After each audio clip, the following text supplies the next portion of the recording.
You've traveled to another dimension, a dimension not only of contradiction and speculation, but also one that defies logic and is based on blind faith, a journey into a nebulous land whose limits are that of imagination. You've just crossed over into the evolution zone.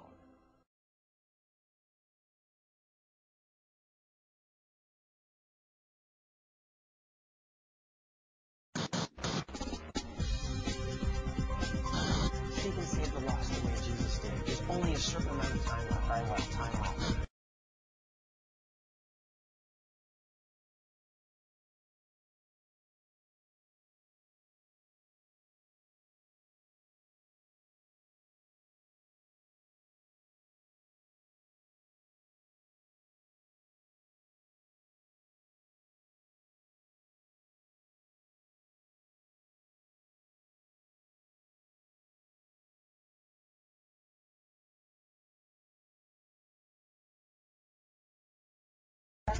So use the wall, use your essence to reach out to the wall.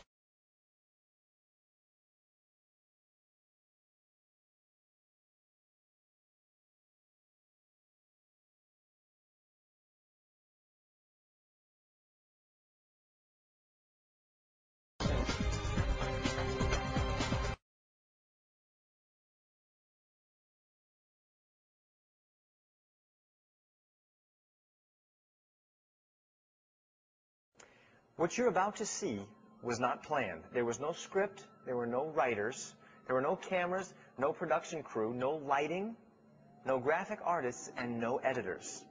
The entire program just happened. There was a big bang in our production studio.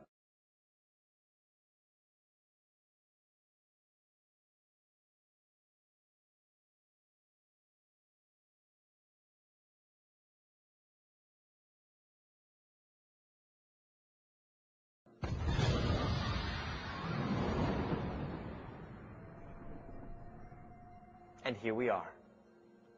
Could you believe that? Of course you couldn't. Nobody in his right mind could.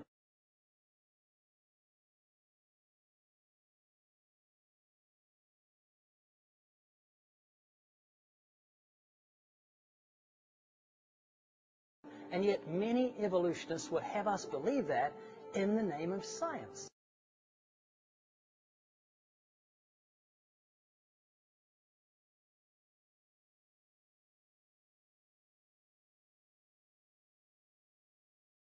There was no creator, no space, no energy, no matter. There was nothing.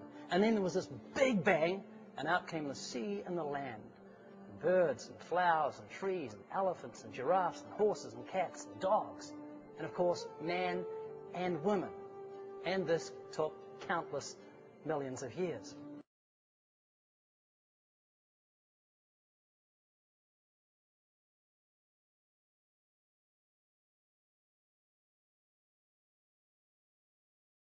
We're now going to look closely at some of the believers of the theory of evolution.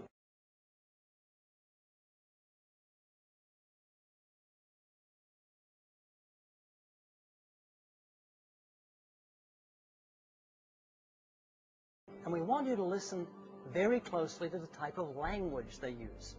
True believers use what we call the language of speculation. They'll start off sounding like an expert, but because there's such a lack of factual evidence for the theory, they're forced to use words like we surmise, we believe, perhaps, maybe, could have, and possibly. And then they'll end up saying things like, well, I really don't know, I'm not an expert. So watch for these phrases and for these words.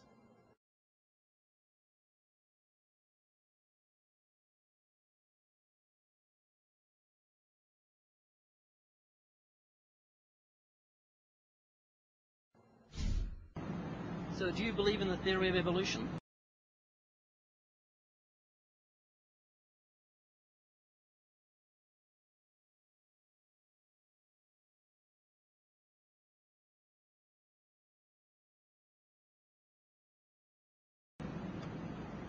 I do. Do you believe man evolved from apes? Yeah, because of biological evidence, I believe that.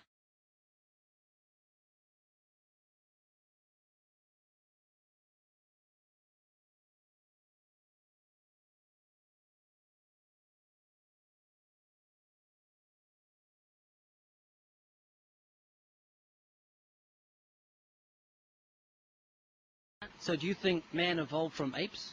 Yeah, I do believe man evolved from apes.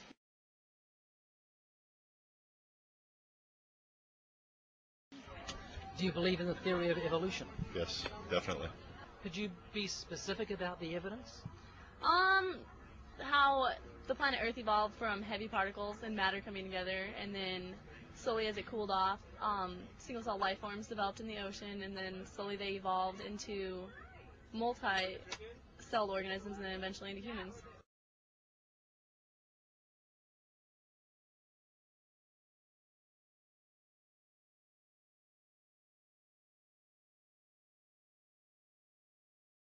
How did it begin? I don't know.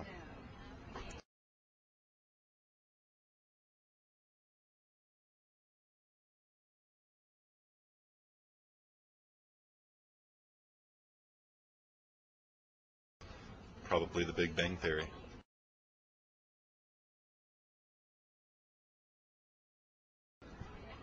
What caused the Big Bang? Probably an asteroid from another planet that had the same thing happen to it millions of years ago.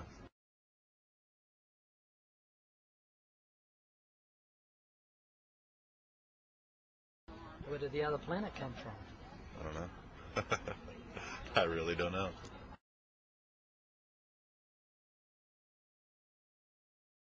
There's a lot of things. I mean, you look at, first of all, like homologous structures in animals and analogous structures and these things called vestigial organs.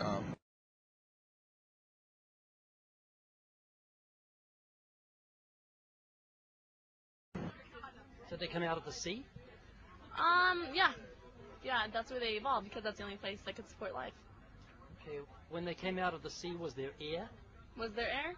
It took a while, but yeah, air eventually, because of the breakdown of atoms and stuff, and it was eventually released. So yeah, I think there was air when they came out, because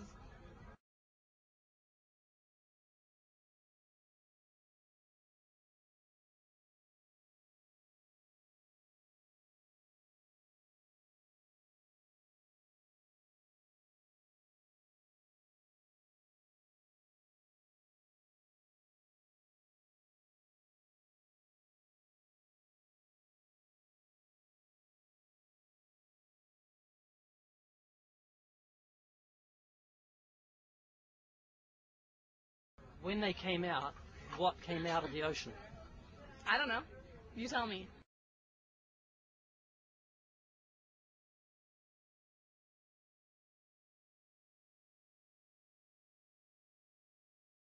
So do you think we were originally fish? I mean, it's possible.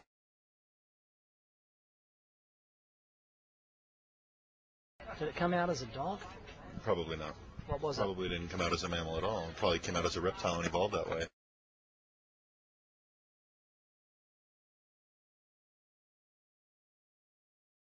So you think we lived under the water?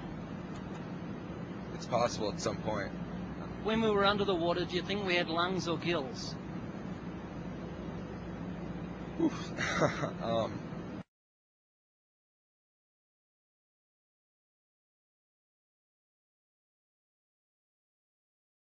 Because I'm trying to think, here is this sort of animal who's coming out of the ocean without lungs. So he comes out with gills, goes, runs back to water and just keeps coming out until lungs develop. Yeah.